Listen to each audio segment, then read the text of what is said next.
नमस्कार, हर खबर हरियाणा देख रहे हैं आप और मैं हूं आपके साथ ज्योति। चलिए शुरुआत करेंगे खबरों की विस्तार में।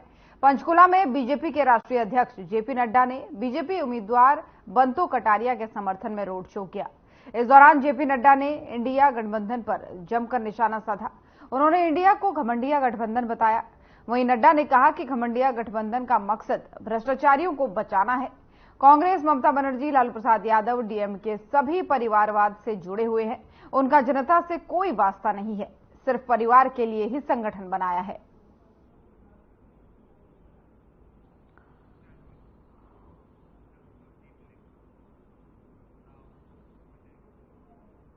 और दिल्ली के मुख्यमंत्री अरविंद केजरीवाल को जमानत दिए जाने के फैसले का राज्यसभा सांसद दीपेंद्र हुड्डा ने स्वागत किया है। उन्होंने कहा है कि इस फैसले की जितनी सराहना की जाए उतनी कम है। उन्होंने कहा कि उम्मीद है कि अरविंद केजरीवाल के जेल से बाहर आने के बाद निश्चित तौर पर इंडिया गठबंधन के चुनाव प्रचार को मजबूती मिलेगी। उन्होंने एक बार फिर से केंद्र की मोदी सरकार को निशाने पर लिया है और कहा है कि मोदी सरकार ने विपक्ष की आवाज दबाने के लिए हमेशा सरकारी एजेंसियों का दुरुपयोग किया है।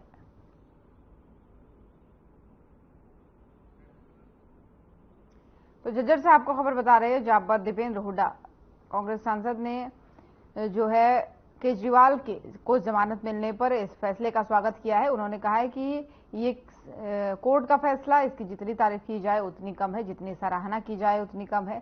साथ ही इस दौरान उन्होंने केंद्र की बीजेपी सरकार पर भी निशाना साधा है।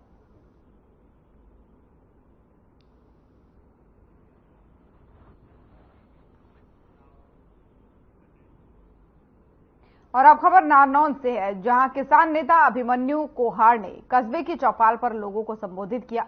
उन्होंने कहा कि इस इलाके के किसानों का आंदोलन में बहुत बड़ा सहयोग था। इस सहयोग की वजह से किसान मजबूती के साथ खड़ा हुआ है और चुनाव में सभी पार्टियों ने किसानों की मजबूती को देखते हुए उनके घोषणा पत्र में हमारी मांगों को शामिल किया है। वहीं 7 मई से प्रदेश सत्र की 3 यात्राएं किसानों द्वारा शुरू की गई हैं। लोगों को बताया जा रहा है कि मौजूदा सरकार ने किसान और मजदूरों के साथ अन्याय करके महिला पहलवानों के साथ भी अत्याचार करने का काम किया है। वहीं जिस नेता ने ये काम किया था, उसके बेटे को बीजेपी पार्टी ने टिकट देने का काम किया है। इस यात्रा का समापन 19 मई को कैथल में होगा।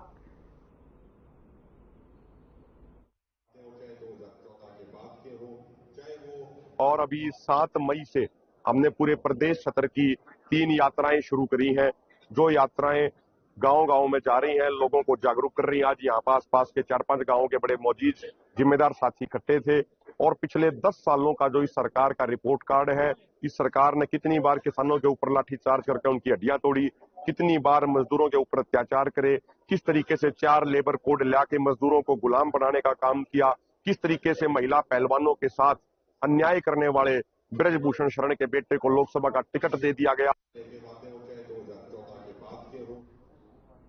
वहीं नारनौल में विधायक राजकुमार गौतम ने कस्बे की ब्राह्मण धर्मशाला में भगवान परशुराम जयंती पर लोगों को संबोधित किया। इस दौरान उन्होंने कहा कि भगवान परशुराम हमेशा अन्याय के खिलाफ लड़कर न्याय दिलाने का काम करते थे। आज हम राजनीतिक तौर पर कमजोर हो गए हैं, हमें संभल कर फैसले लेने होंगे। इसी के साथ ही उन्होंने शिक्षा और खेलों में उत्कृष्ट प्रदर्शन करने वाले छात्रों और खिलाड़ियों को भी सम्मानित किया। उन्होंने कहा कि आज के कार्यक्रम में प्रदेश के वित्त मंत्री जेपी दलाल को भी आना था, लेकिन चुनाव का समय है, किसी कारणवश वे नहीं पहुंच पाए। लेकिन उन्होंने वादा किया है कि वे पहले भी हल्के में आकर मदद कर चुके हैं और भविष्य में भी पूरी मदद करने का काम करेंगे।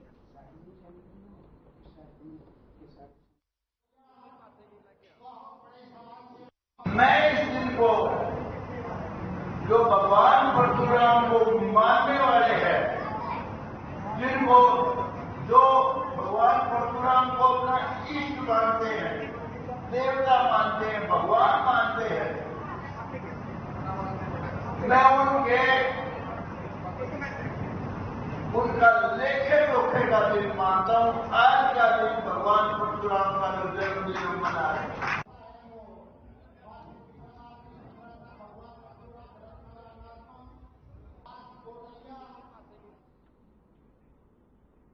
29 अप्रैल को अंबाला के नारायणगढ़ स्थित गुरुद्वारा साहिब में मुख्यमंत्री के आने से पहले सिक्योरिटी द्वारा गुरुद्वारा साहिब में गुरु ग्रंथ साहिब जी की चेकिंग करने का वीडियो सामने आया है, जिसके विरोध में हरियाणा गुरुद्वारा प्रबंधन कमेटी के पूर्व सदस्यों ने डीसी को ज्ञापन भेजा है और मुख्यमंत्री से स्पष्टीकरण की मांग करते हुए उन सभी कर्मचारियों को सस्पेंड करने को कहा है जिन्होंने चेकिंग की थी। दरअसल गुरु ग्रंथ साहिब की चेकिंग करने का वीडियो सामने आया है, जिसके बाद से सिख समाज में काफी रोष देखने को मिल रहा है। वहीं जगदीश सिंह झिंडा ने बताया कि गुरु ग्रंथ साहिब की बेअदबी बर्दाश्त नहीं करेंगे वो। उस दिन जिन लोगों ने गुरुद्वारा साहिब की चेकिंग की, उन्होंने उल्टी टोपियां पहनी थी और पैरों में जुराब पहनकर बॉम्ब डिटेक्टर का इस्तेमाल किया, जो सरासर गलत है।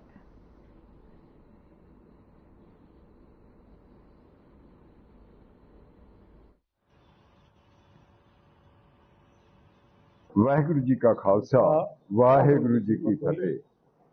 मैं जगदीश सिंह झिंडा, पूर्व प्रधान हरियाणा गुरुद्वारा प्रबंधक कमेटी, एक असां राजनीतिक पार्टी बनाई है पंथक श्रोमणी पंथक अकाली दल हरियाणा, जिहदा मैं प्रधान हाँ। साडी 7 मैंबरी कोर कमेटी बनाई है, जिहदे जसवीर सिंह, सुखमीत सिंह, ये सारे असी उस कोर कमेटी के मैंबर हाँ, जिहड़े राजनीतिक धार्मिक फैसले लेंगे। पिछले 29 अप्रैल ਨੂੰ सीएम साहब ने रतगढ़ गुरुद्वारे तहसील नारायणगढ़ जिला अंबाला विच आउणा सी, प्रोग्राम चल रहा सी। वाहिगुरू जी का खालसा, वाहिगुरू जी की फतेह। मैं सरदार जसवीर सिंह खालसा, पूर्व चेयरमैन प्रबंधक कमेटी के जिहदे कि असीं पहलां हैगे सां। एक नारायणगढ़ दे विच रतगढ़ गुरुद्वारा साहब है, ਉਹਦੇ ਵਿੱਚ एक बड़ी मठभागी घटना वापरी है और उस घटना ਦੇ दुखी होने करके ਅਸੀਂ ਪਹਿਲਾਂ भी पोस्ट पाई है कि ਅੱਜ भी ਅਸੀਂ डीसी साहब ਨੂੰ एक memorandum दे के चल रहे हैं, जो कि एसपी साहब तक पहुंचाना है। और बड़े दुख ਨਾਲ ਇਹ ਗੱਲ ਕਹੀ ਜਾਂਦੀ है कि ਅਸੀਂ उस पोस्ट ਨੂੰ ਆਪ ਸਭ ਨੇ ਵੇਖਿਆ है कि किस तरीके ਦੇ ਨਾਲ ਉਹ ਜਿਵੇਂ ਕੂੜੇ ਕਰਕਟ ਦੇ ਵਿੱਚ ਉਹਨੂੰ ਘੁਮਾਇਆ ਜਾਂਦਾ ਹੈ ਤੇ ਦੇਖਿਆ ਜਾਂਦਾ है।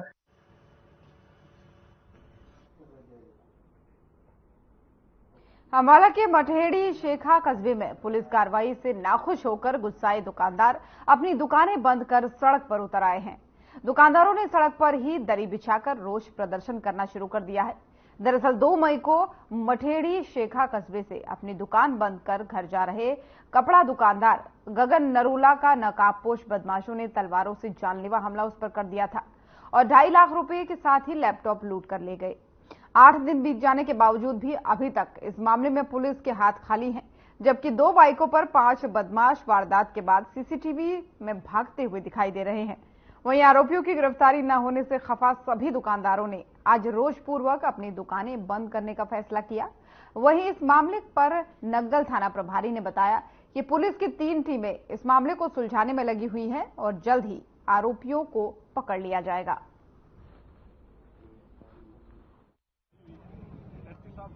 2 तारीख को हमारे एक दुकानदार राती नूरुल्लाह क्लॉथ हाउस वाला गगन जी के साथ एक घटना घटी, जिसमें उनसे 2.5 लाख रुपए की डकैती और उनकी दोनों बाजुएं तोड़ के चले गए।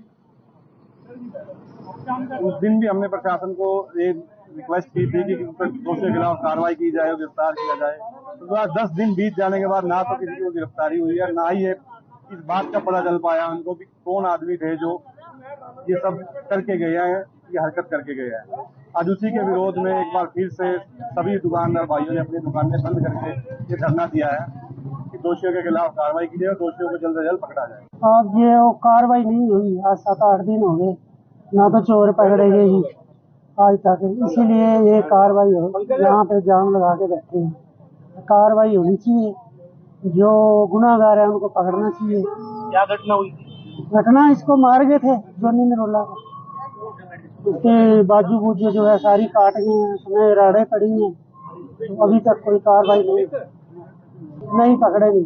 मेरा नाम काशवी नरूला है। मेरे फादर 2 मई को शॉप क्लोज करके अपने घर आ रहे थे, फिर उनके पास कैश था, लैपटॉप था, तो कुछ चोरों ने उनको पकड़ लिया। उनकी काफी चोट आई और उनकी पूरी बाजू की सर्जरी हुई है। दूसरी बाजू में उनको 20 to 22 स्टिचेस लगे हैं और हम बस यही चाहते हैं कि जल्दी से जल्दी चोरों को पकड़वाया जाए ताकि मेरे फादर को जस्टिस मिले। वो अब तक अपना बिजनेस उनका बंद पड़ा, अब तक वो अच्छे से चल नहीं पा रहे, खुद उठ नहीं पा रहे हैं और पुलिस अब तक कुछ नहीं कर पाई। हम सिर्फ यही चाहते हैं कि उन्हें जस्टिस मिले, चोर पकड़। बताया जा रहा है कि पुलिस इस मुकदमा में काफ़ी अच्छे से कार्रवाई कर रही है। हमारे एसपी साहब की तरफ से श्री रंधावा जी की तरफ से 3 टीमें बनाई हुई हैं और CIA 1 की टीम है, थाना की भी। हमारी ASP मैडम सृष्टि गुप्ता भी इसी में लगे हुए हैं, लगातार मॉनिटरिंग कर रहे हैं और जो सस्पेक्टेड पर्सन है उनसे पूछताछ की जा रही है। CCTV कैमरे हैं और जो भी साइबर के हलवे पे कार्रवाई की जा रही है और इनको समझाया जा रहा है कि भाई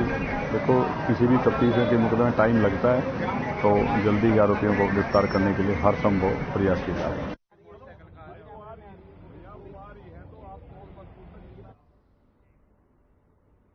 और इनेलो प्रदेश अध्यक्ष नफे सिंह राठी हत्याकांड की जांच तेज हो गई है। सीबीआई की DIG लवली कटियार के नेतृत्व में एक बार फिर से सीबीआई की टीम बहादुरगढ़ पहुंची, जिस बराही फाटक के पास नफे सिंह राठी की ताबड़तोड़ गोलियां मारकर हत्या कर दी गई थी, उसी वारदात स्थल का सीबीआई की DIG ने मुआयना किया है। टीम ने जिस गाड़ी में नफे सिंह राठी की गोलियां मारकर हत्या कर दी गई थी, उस गाड़ी का निरीक्षण किया। इसी के साथ ही वारदात के समय प्रयोग में लाई गई I-20 गाड़ी की जांच सीबीआई की टीम के साथ ही आधा दर्जन से ज्यादा सदस्यों ने गहनता से की। वहीं सूत्रों की अगर माने तो सीबीआई इस मामले में जल्द ही कोई बड़ा खुलासा करने वाली है। टीम के साथ कुछ अहम सुराग और वीडियो लगे हैं, जिनके आधार पर मामले की जांच के दायरे को बढ़ाया गया है।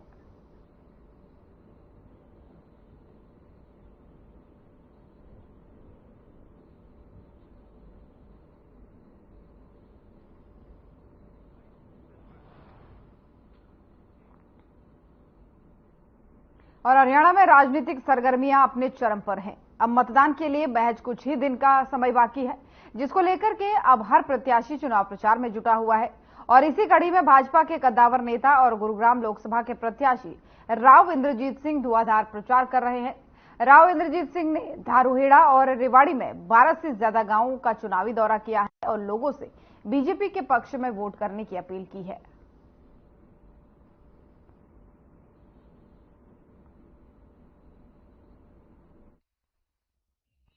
के दौर के कभी सुस्त नहीं होना चाहिए और चुनाव तो चुनाव ही होता है, तो मैं अपनी तरफ से पूरा प्रयास कर रहा हूँ, लोगों का सहयोग मांग रहा हूँ और मुझे सहयोग मिल भी रहा है छत्तीस बिरादरी का। आज के दिन मैं ये सोच रहा हूँ कि अगर यही हम रफ्तार अगर मापते रहे तो आने वाले समय के अंदर शायद इस लोकसभा क्षेत्र से सबसे रिकॉर्ड पथों से मैं जीत के। एक आरक्षण खत्म करने की बात है, जैसे आपने स्टेज से भी कहा कि समुदाय की तो गलत किया जो दे रहे हैं, बाकी जो जाति से आरक्षण चल रहा है। देखो, संविधान के साथ हम बिल्कुल छेड़छाड़ नहीं करेंगे।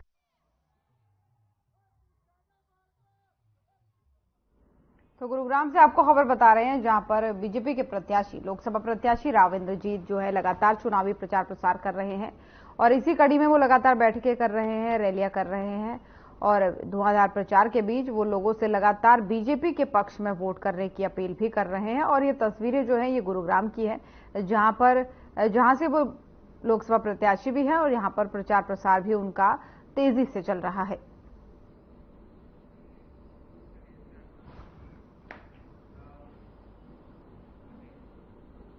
और जेपी दलाल ने भिवानी में बीजेपी उम्मीदवार धर्मवीर सिंह के समर्थन में रोड शो निकाला। इस दौरान धर्मवीर सिंह ने कहा कि उनकी पार्टी ने सही तरीके से चुनावी अभियान शुरू किया है। उन्होंने बताया कि शहीदों की प्रतिमा के नजदीक से रोड शो शुरू किया गया है। साथ ही उन्होंने ये भी कहा कि देश की मजबूती के लिए उनकी पार्टी और नरेंद्र मोदी ही ऐसे हैं जो देश का विकास कर सकते हैं। देश चाहता है कि देश मजबूती से आगे बढ़े। इसी के साथ ही कैबिनेट मंत्री जेपी दलाल ने कहा है कि प्रधानमंत्री ने देश को आगे बढ़ाने के लिए कार्य किए हैं।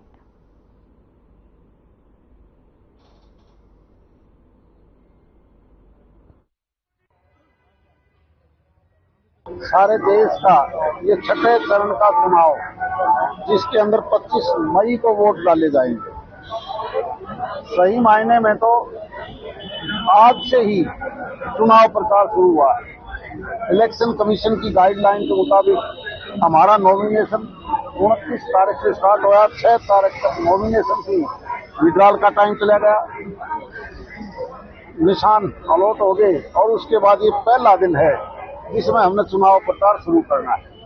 और हम ऐसे ही स्थान पर हमारे महापुरुषों के स्टेचू के ऊपर फूल मालाएं चढ़ाकर जो है भिवानी के अंदर बीजेपी का रोड शो है चुनाव को लेकर के।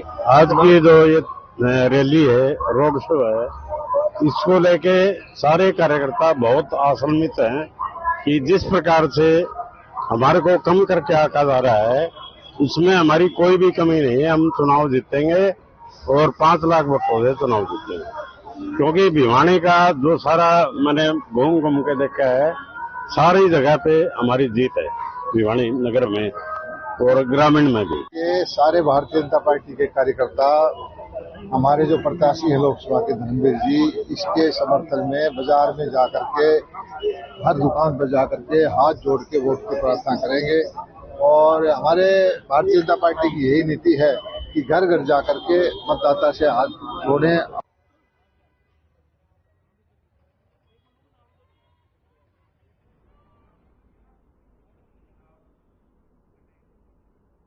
और कालावली के आरा रोड पर 2 फर्नीचर की दुकानों से लाखों की चोरी को अंजाम दिया गया। पूरी वारदात सीसीटीवी में कैद हो गई। वहीं सूचना मिलने पर पुलिस और सीआईए की टीम मौके पर पहुंची। पुलिस सीसीटीवी फुटेज को खंगाल रही है।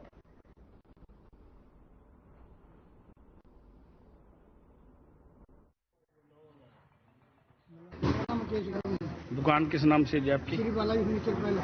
कितना नुकसान हुआ है चोरी में आपका? 5-4 तो खुल गए, 5-7 हज़ार 20-30 हज़ार का नुकसान। और साथ भी आपके और दुकान में भी चोरी हुई है? उनकी कितनी चोरी हुई है लगा भी पता? भी हो गई, 1 लाख रुपए का नुकसान उनका भी होगा। कैसे घुसे चोर दोनों दुकानों में? से बाहर उखाड़ के वो पैड़ी से नीचे उतर गए। पुलिस मौका पे पहुंच गई है जी? पुलिस मौके पर भी है।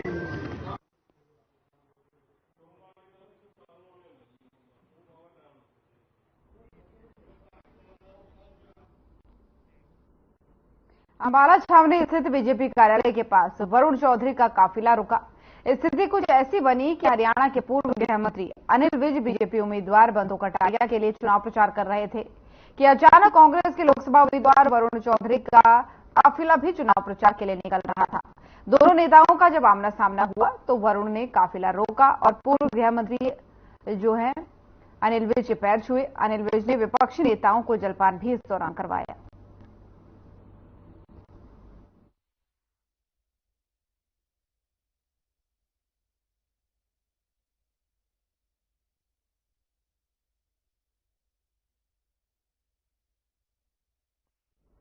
अंबाला से आपको ये तस्वीरें दिखा रहे हैं जहां पर पूर्व गृह मंत्री अनिल विज जो थे अंबाला की लोकसभा प्रत्याशी बीजेपी के बंधु कटारिया उसके समर्थन में चुनाव प्रचार कर रहे थे। लेकिन उसी दौरान कांग्रेस के लोकसभा प्रत्याशी वरुण चौधरी से उनकी मुलाकात हुई। वहीं उन्होंने विपक्षियों को जलपान भी करवाया। तो भाईचारे की एक तरीके से तस्वीरें आप ये कह सकते हैं।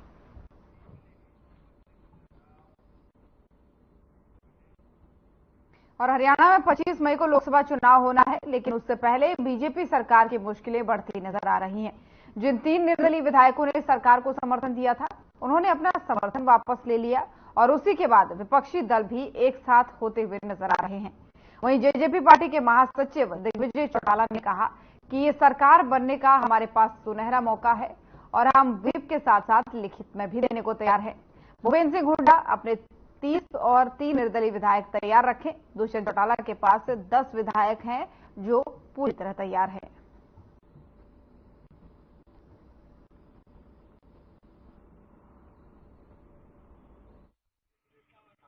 बढ़िया तैयारी है। भूपेंद्र मलिक जी के पक्ष में एक बड़ा अच्छा माहौल बनते जा रहा है डे बाय डे।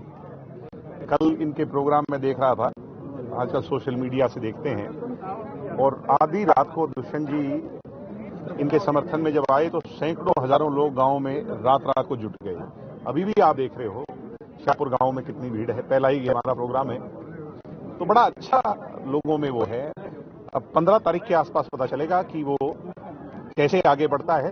मैं ये मानता हूं कि इनकी जीत तो निश्चित है, उसको 25 तारीख को मोहर लगा करके सुनिश्चित लोग करेंगे और बहुत अच्छा माहौल है। दिग्विजय जी हुड्डा जी को कहां देख रहे हैं सरकार? तो खुला ऑफर है भाई, लिखित दे देंगे, कौन रोक रहा है? मैं कह रहा हूं हम अपना व्हिप जारी करके लिखित में दे देंगे। बहुत अच्छा रुझान है, बहुत बढ़िया दौर है। इतनी गर्मी के अंदर इतनी भीड़ निकल के आ रही है, लोगों का भरपूर समर्थन भूपेंद्र मलिक जी को मिल रहा है। अब कैंडिडेटों को किस तरीके से देखते थे? कैंडिडेट एक तो बाहरी है, एक आदमी को आजमा चुकी जनता, भूपेंद्र मलिक को आजमाएगी। पूरा भरोसा है कि अपने को मौका देगी, किसान के बेटे को मौका देगी निश्चित तौर पर। कल भूपेंद्र हुड्डा सोनीपत में थे, उन्होंने कहा कि राज्यपाल से मिलने के लिए हाँ, तो अब चिट्ठी लिख दी हमने, तो अब तो उनका काम है, आगे बुलाओ। आज वो कह रहे हैं कि मैं चंडीगढ़ लेके जाता हूँ, तो भाई तो किसी बात है, पहले विधानसभा का सेशन कॉल करो, फिर हम इकट्ठे करेंगे अपनी सारी। और पुलिस महानिदेशक शत्रुजीत कपूर ने पुलिस ट्रेनिंग सेंटर सुनारिया के पीओपी ग्राउंड में आयोजित एक्स सर्विसमैन के रिक्रूटमेंट के basic course batch number S14 की पासिंग आउट परेड का निरीक्षण किया। इस दौरान उन्होंने उपस्थित पत्रकारों को संबोधित करते हुए कहा कि पुलिस प्रशिक्षण केंद्र से लगभग 450 से भी अधिक एक्स सर्विसमैन पुलिस जवान की ट्रेनिंग लेकर पुलिस फोर्स में भर्ती हुए हैं। वहीं पुलिस विभाग लोकसभा आम चुनाव 2024 स्वतंत्र, निष्पक्ष और शांतिपूर्ण ढंग से संपन्न करवाने के लिए वचनबद्ध है। इसके लिए विभाग के पास पर्याप्त पुलिस बल है। 450 के लगभग हमारे एक्स सर्विसमैन सिपाही हमारे पुलिस परिवार में शामिल हुए हैं अपना ट्रेनिंग कंप्लीट करके, और ये बहुत अच्छे मौके पर एडिशन हुई है, क्योंकि अब इलेक्शन भी है और इलेक्शन की बड़ी जिम्मेदारी हरियाणा पुलिस के ऊपर है और इस मौके पर मैक्सिमम फोर्स की आवश्यकता पड़ती है। तो इन सभी का आज ट्रेनिंग पूरी करने पर हमें बहुत लाभ होने वाला है। और मतदान प्रतिशत बढ़ाने और मतदाताओं को जागरूक करने के लिए तरह तरह के अभियान चलाए जा रहे हैं और मतदाताओं से अपील की जा रही है कि वो 5 वर्ष में एक बार आने वाले इस लोकतंत्र महापर्व में अवश्य भाग लेकर मतदान करें। और इसी कड़ी में यमुनानगर के सीटीएम पीयूष गुप्ता का कहना है कि लोग 25 मई को ये न समझें कि छुट्टी और अपनी नींद पूरी करें। साथ ही उन्होंने कहा कि सभी विधानसभा क्षेत्र में एक पिंक बूथ भी बनाया गया है, जिसमें महिलाएं जाकर मतदान कर सकती हैं। इसके अलावा अन्य वर्ग भी यहां मतदान कर सकते हैं। इसी तरह दिव्यांग के लिए भी विशेष बूथ बनाए गए हैं।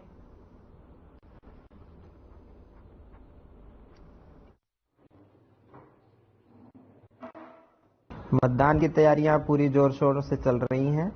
अभी तक की जो फाइनल लिस्ट है उसमें लगभग 8,99,000 मतदाता हमारे वोट करेंगे।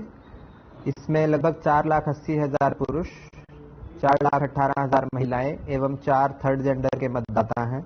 इसमें 18 से 19 उम्र में लगभग 14,000 के करीब नए मतदाता हैं जो पहली बार अपने मतदान का प्रयोग करेंगे। इसमें लगभग 10,000 के करीब पुरुष एवं 4,000 के करीब महिला मतदाता होंगे। तो इसमें सर जो वोट प्रतिशत बढ़े उसके लिए सर क्या तैयारियां की गई, क्या क्या प्रयास है? मतदान प्रतिशत को बढ़ाने के लिए स्वीप एक्टिविटी के और तेजी से बढ़ रही गर्मी ने लोगों की समस्या बढ़ा दी है। बढ़ते तापमान के साथ साथ लोगों का घरों से बाहर निकलना भी मुश्किल हो गया है। अंबाला की जनता बढ़ते तापमान से काफी प्रभावित दिख रही है। ऐसे में वहां के लोगों ने बताया कि उन्हें इस गर्मी को लेकर किस तरह की परेशानियों का सामना करना पड़ रहा है। वहीं धूप से बचाव के लिए जब एक्सपर्ट एडवाइस ली गई तो डॉक्टर ने बताया कि गर्मी से बचाव के लिए पेय पदार्थ ज्यादा लेना चाहिए। ऐसे में फल खाने चाहिए जिनमें ज्यादा पानी हो। अगर धूप से चेहरे पर कोई समस्या होती है तो डॉक्टर से संपर्क करें।